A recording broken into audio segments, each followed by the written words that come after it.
So recently, I've been playing a lot of games about death.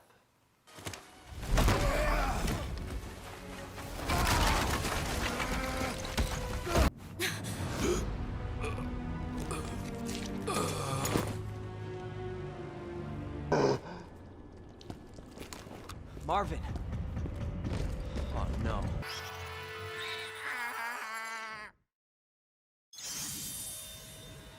Death in games is kind of inherent.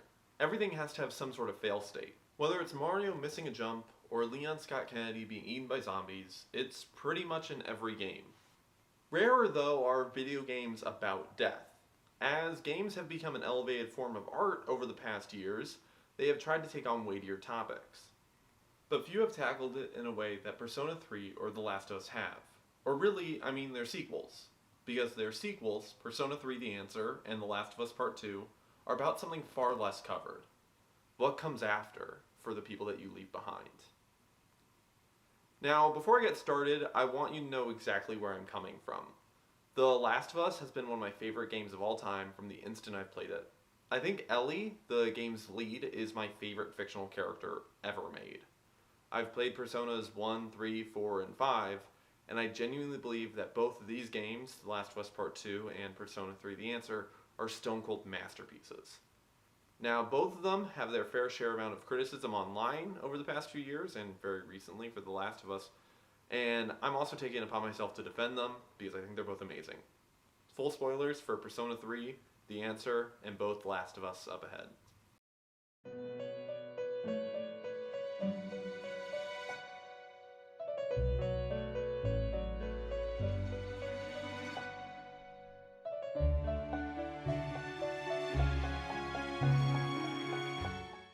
Persona 3 is a 2007 Japanese role-playing game. It was re-released in 2008, adding an epilogue titled The Answer. In this high school simulator, you play as Makoto Yuki, a recent transfer student who joins the club called Seize. Seize's goal is to put a stop to an oncoming apocalypse by using a manifestation of their inner selves called personas. Of Seize's other 9 members, 3 are most important here. Mitsuru Kurijo, the team's stern leader whose father bankrolls the operation, Yukari Takaba, Makoto's first friend and primary love interest, and Aigis, a robot whose one goal is to defend Makoto. Yeah, this is clearly a Japanese game. Anyway, as Seize faces trials and tribulations, their personas grow with them. For instance, when Mitsuru's dad is killed by one of the villains, Mitsuru's persona evolves after a heart-to-heart with Yukari, vowing to honor her father's legacy. On the eve of the apocalypse, Seize is given a choice. Either accept death and die peacefully, or fight the deity known as Nyx, with 1,000,000,000 odds. They win, but it requires Makoto to use all his energy to do it. He dies on graduation day, energy spent, with his head on Aigis' lap, before the rest of Seize can say goodbye. I struggled for a long time with surviving. And no matter what, you keep finding something to fight for. Now, I know that's not what you want to hear right now. Swear to me. The Last of Us is a 2013 American survival action game. It was re-released in 2014, adding a prologue titled Left Behind. Left Behind isn't really relevant for this, I just really like parallels. The game is set 20 years after a zombie outbreak effectively ended the world. Only small pockets of societies remain. You play as Joel Miller, who lost his daughter on Outbreak Day. He is tasked with taking Ellie, the only person known to be immune, to a hospital so they can potentially find a cure. As Joel and Ellie travel cross-country, they bond, with Ellie becoming a new daughter for Joel. They meet a lot of different people, all with their own theories on how to survive the ongoing apocalypse, like Bill, who believes partners only cause you pain in the end. Or Tommy, Joel's brother, who has settled down in a sort of peaceful commune. When they reach the hospital, Joel discovers that to potentially find a cure, it would require killing Ellie. Joel, distraught, chooses to shoot the entire hospital to rescue Ellie. He leaves with her, and lies to her about the events of the day. Both of them are wonderful, incredible games, and 2 of my favorites. But now that I've described the plots of the first games in both series, I'm sure you're wondering, how do they even compare? They seem like complete opposites. And, in many ways, they are. Persona 3 is full of high school hijinks, while The Last of Us is unrelenting in its sadness. Persona 3 has an upbeat J-pop score,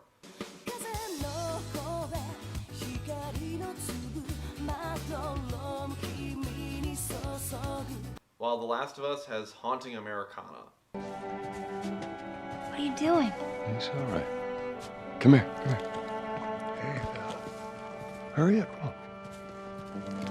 Go on. One was adapted into an anime film series, the other has been greenlit as an HBO live-action drama. I'll let you guess which is which.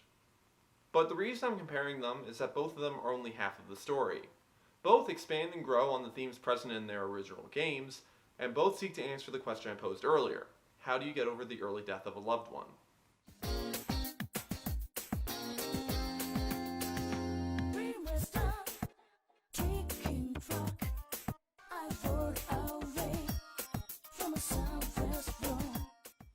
Persona 3 The Answer picks up about a month after graduation day. The whole party is doing their best to push their sadness down, and the whole group's relationship is strained because of it. At the stroke of midnight, they discover they are caught in a time loop, and are forced to explore a magical area below the dorm building to find out the root of it. Aigis' heretofore unknown sister robot, Metis, acts as a guide through this magical area. You play as Aigis, who has gained the power of Makoto's persona, as the party tries to escape the time loop while also being forced to really confront Makoto's death for the first time. When Cease reaches the very bottom of the magical area, they are forced to fight a shadow resembling Makoto, made up of their repressed emotions regarding his death. He can copy all their abilities, and is constantly switching between their personas to make it a difficult boss fight. They defeat the shadow of Makoto, and are given magical keys. Cease is told that they can do one of two things with the keys. Either move forward in time, breaking the time loop, or go to the past and try to prevent Makoto's death. The team cannot agree on what to do. Yukari, Makoto's first and closest friend, insists on going back and saving him. You see, Yukari's been acting weird for all of The Answer. In the main game, she was fun, flirty, and always excited. In The Answer, she's apathetic, cold, and outwardly acidic towards Aigis. She's jealous of Aigis for getting Makoto's power. Makoto's death has taken a toll on Yukari, and she spent the past month trying her best to ignore it, and avoiding all the members of Cease to achieve this.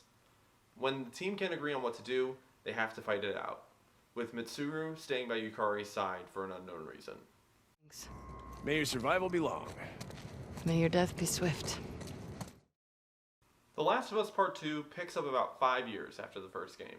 Ellie and Joel have moved into Tommy's commune and are living a peaceful life. One day, while on a routine patrol, Joel runs into a girl named Abby. Unknown to Joel, she's actually the daughter of one of the surgeons Joel killed in the first game. She proceeds to kill Joel right in front of Ellie.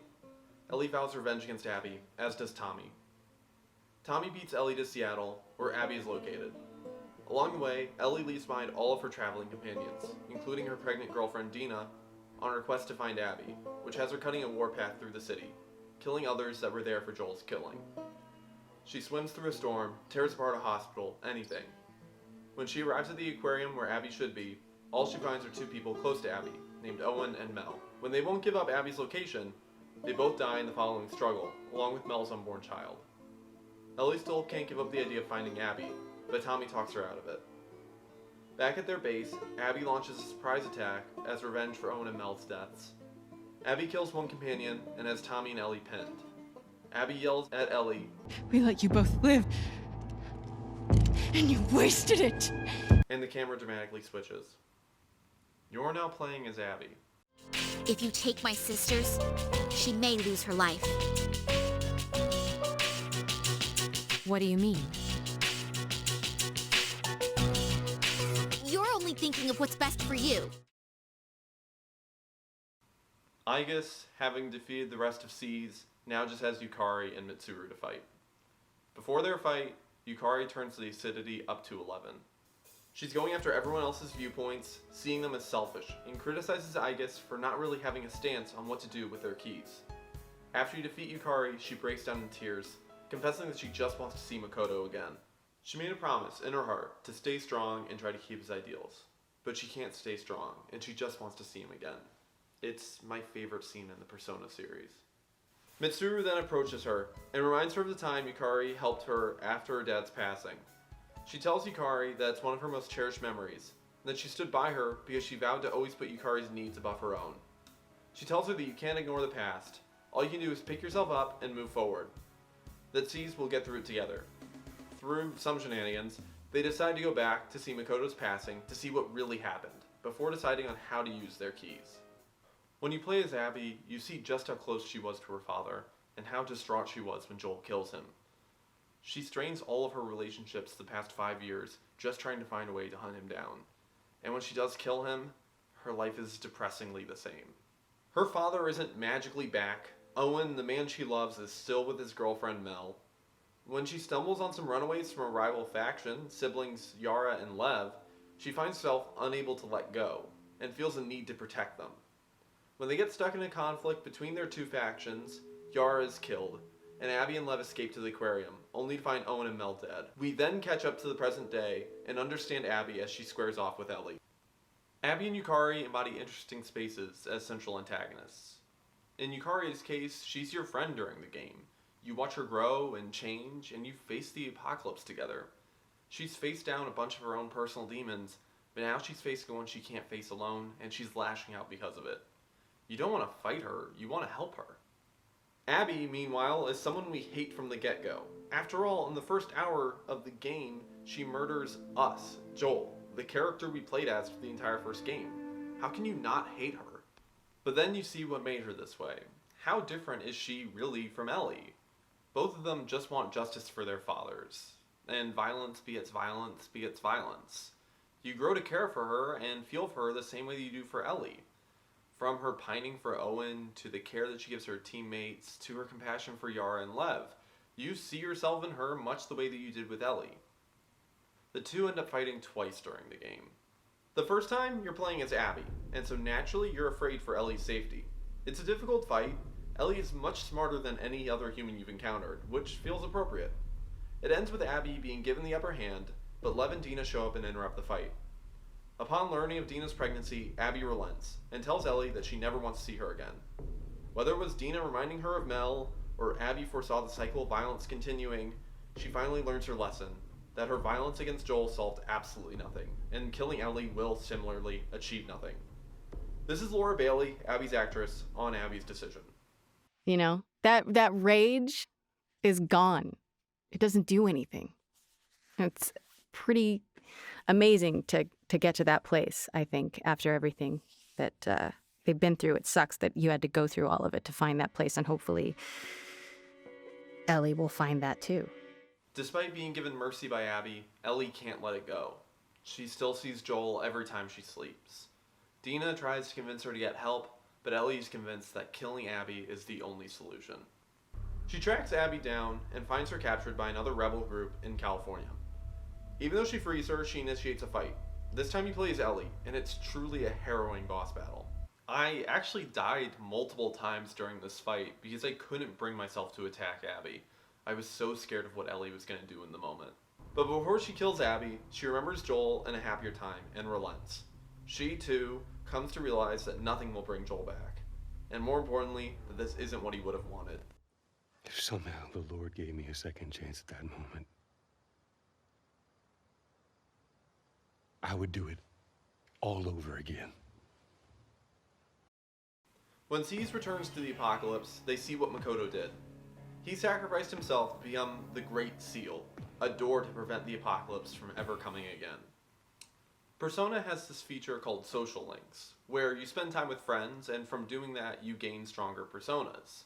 It's through these bonds that Makoto was able to sacrifice himself. The team can never ask him why he did it, but they can see it was for them. After Ellie leaves Abby, we see the last conversation she had with Joel before his death. She confronts him about the hospital, saying her death could have meant something. He replies by telling her that if God gave him another chance at that day, he would do the same thing all over again. In short, he has accepted whatever fate may come from that. He is at peace with his decision. He did it for her. If Yukari had succeeded in her plan, all she would have done was allowed the apocalypse to happen. Yeah, Makoto wouldn't have died stopping it, but they all just would have died. If Ellie had succeeded in her plan, all she would have done was kill Abby.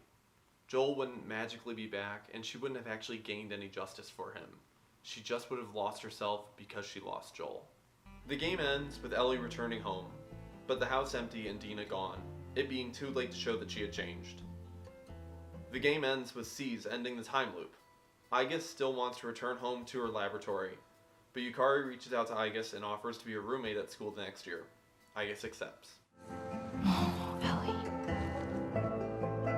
I think they should be terrified of you.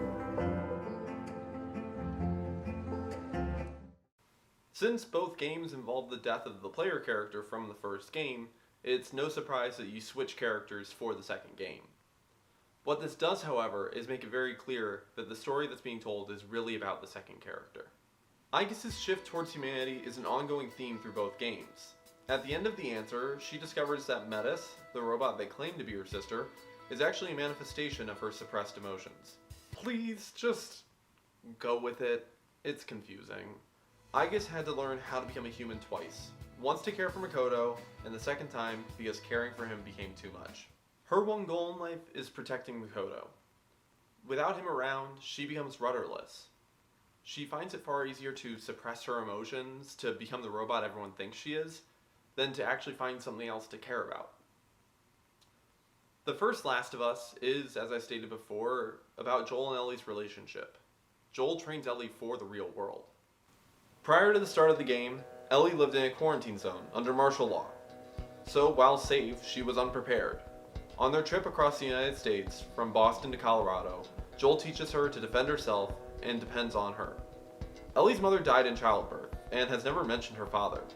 She was never close to her adoptive mother, which implies that Joel was the first parental figure she ever really had. She needed him as much as he needed her. This story is just as much Ellie's as it is Joel's. Through the course of these games, Ellie watches everyone she loved die or leave.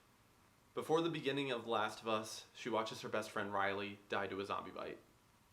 Then Joel dies, then Tommy and Dina both leave her.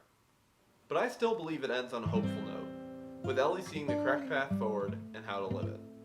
Aigis and Ellie both learn the central lessons of the whole franchise. You must live. Living a life in fear, in regrets, in the past, is not living. And those you have lost would not want that for you. Aigis and Ellie will both go on to live. Free of their burdens they both put on themselves over their loved ones' deaths. So, what are you gonna do with that key? That was a nice speech back there, but you still haven't made a real decision, huh? Then give it to me! Give me that key! Death permeates through games, but in nearly every case you can just reset and try again. Few games actually kill off the player character permanently, and Persona 3 and The Last of Us grapple with this in very unique ways. By killing the player character and forcing you to play as someone else, and seeing the death through that character's eyes, makes the whole game about that death. It grapples with loss in a way no TV show or movie could. You're forced, unrelenting, to figure out how to mourn. We even see Yukari and Abby mourn deaths in their own way, a mirror to the protagonists. Every character is suffering. It's how they choose to deal with it that determines their fate. Both games are amazing portrayals of how loss can corrupt our views and everyone sees it differently. By making us sympathize with Abby and Yukari, however, we come to see the similarities instead of the differences. These games made me do things I didn't want to do. I didn't want to fight Yukari. I didn't want to harm Abby. But Aigis and Ellie did. They had yet to see the full picture of the situation. Only by presenting us with something that we felt uncomfortable doing could we really see how we feel about it. In games, it's easy to assume the protagonist is doing the right thing. They are conduits for us, after all. But The Answer makes the antagonist your best friend. The Last of Us Part 2 makes her a player character, both forcing you to reconsider their convictions. Video games have a way of feeling linear. You progress and level up and increase your skills, all in an increasing fashion. However, these games also grapple with the idea that life isn't as simple as that. Yes, Yukari's persona evolved when she came to terms with her father's death, but she still struggles when faced with Makoto's death. She breaks down crying. She wasn't ready for it. She hasn't magically leveled up past death hurting her. It's such a rare sight in video games. This one scene alone is why I think The Answer is so incredible. In the 8th rank of Yukari's social link during the main game, she discusses how her mother handled her father's death. She went from man to man seeking some kind of comfort. Yukari laments that she now sees her mother needed someone to lean on, and Yukari realizes that's why she's avoided becoming close to anyone. But then she becomes close to Makoto, and loses him too, and she reaches her breaking point.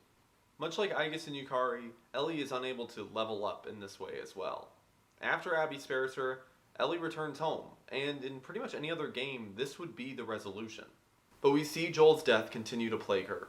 She still is convinced that killing Abby will save her. It's only after she destroyed all of her relationships that she sees the error of her ways, and decides to move forward. It's a step back and a step forward. It's human. She grows, emotionally, while losing so many things. Again, not the sort of thing games deal with. Both The Last of Us Part 2 and Persona 3 The Answer continue their stories in meaningful ways. They both show our protagonists forced to move on from their relationship with the first game's protagonists, grow into their own people, and grieve. I can't imagine just playing the first Last of Us or never learning the answer.